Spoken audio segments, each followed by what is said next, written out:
I'm okay. I'm fine. Kincana, Kincana, teng neng neng neng neng. Ku menahan rasa sakit, rasa sakit. Few moments later.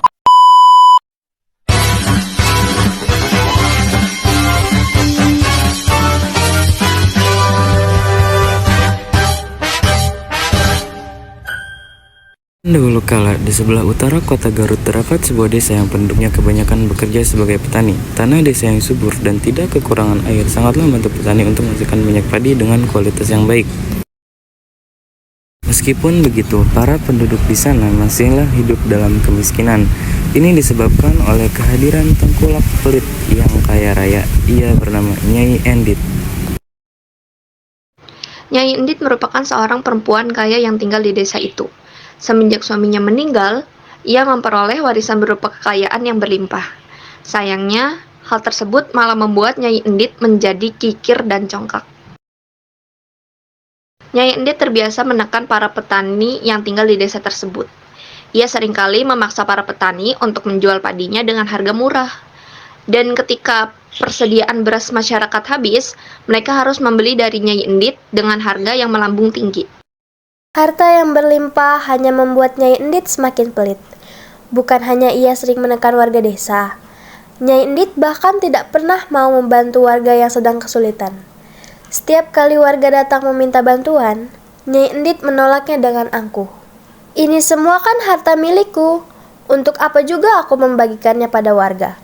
Mereka itu hanya bisa meminta-minta saja. Seharusnya mereka bekerja lebih keras jika ingin kaya sepertiku. Nyai Endit lebih senang menghabiskan hartanya untuk mengadakan pesta di desa tersebut. Di tengah kemeriahan pesta, Nyai Endit terbiasa memamerkan harta kekayaannya pada rakyat setempat dengan sombong. Pesta yang diadakan selalu saja mendatangkan perkara lebih besar bagi rakyat. Pesta Nyai Endit selalu membuat penduduk desa mulai kehabisan bahan makanan. Bahkan, banyak yang sudah memulai menderita kelaparan. Sementara Nyai Endit selalu berpesta pora dengan makanan-makanan mewah di rumahnya. Aduh, persediaan beras kita sudah menipis. Sebentar lagi kita terpaksa harus membeli beras ke Nyai Endit. Harganya kini 5 kali lipat lebih mahal dibanding saat kita menjualnya dulu. Bagaimana ini? Padahal kita juga perlu membeli keperluan yang lain. Ya Tuhan, berilah kami keringanan atas beban yang kami pikul. Di suatu hari yang sangat terik, Nyai Endit kembali mengadakan pesta yang amat besar. Hal ini membuat warga setempat merasa khawatir akan persediaan beras mereka yang akan habis dan terik matahari penanda musim kemarau telah tiba. Di tengah meriahnya pesta yang diadakan Nyai Endit, dari kejauhan datanglah seorang pengemis tua. Ia memakai pakaian compang-camping dan celana yang lusuh. Pengemis itu berjalan terbungkuk-bungkuk melewati rumah penduduk dengan tatapan iba dan menemui Nyai Endit di rumahnya. Tolong beri hamba makanan sedikit saja. Hamba lapar, sudah beberapa hari belum makan. Nyai Endit yang melihat pengemis itu merasa terganggu. Ia pun berusaha memanggil penjaga untuk mengusir pengemis itu dari rumahnya. Pergilah kau dari rumahku, pengemis kotor. Tidak lihat ya kamu, aku sedang berpesta. Kamu mengacaukan semua kegembiraanku dengan baumu itu. Tidak lama, para penjaga pun tiba dan memaksa pengemis itu untuk segera pergi. Pengemis itu pun pergi dengan perasaan sangat sedih.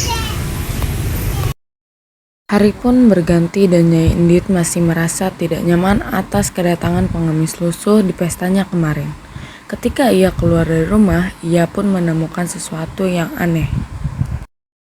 Di sebuah jalan di desa tersebut ditemukan sebuah tongkat yang tertancap di tanah. Tidak ada satupun warga yang mengetahui mengapa tongkat tersebut ada di sana. Lebih anehnya lagi, tidak ada seorang pun yang berhasil mencabut tongkat tersebut.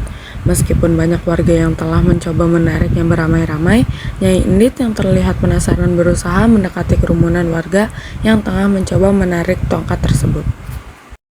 Tanpa diduga, ternyata pengemis yang Nyai Endit usir sebelumnya kembali. Melihatnya, Nyai Endit pun kembali merasa geram.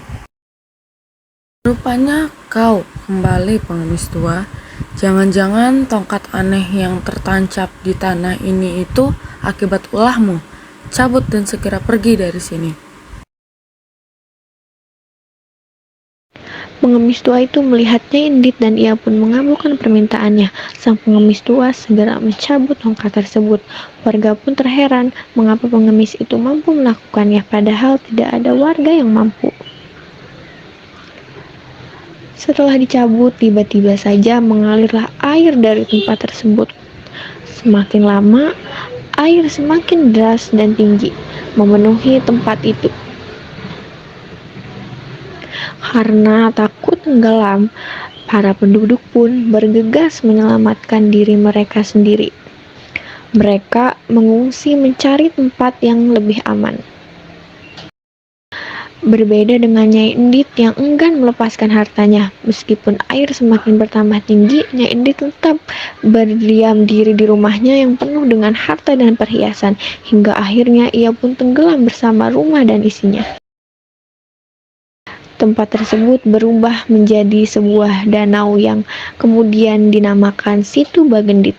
Situ artinya danau dan Bagendit berasal dari nama Nyai Endit. Saya wassalamualaikum bro.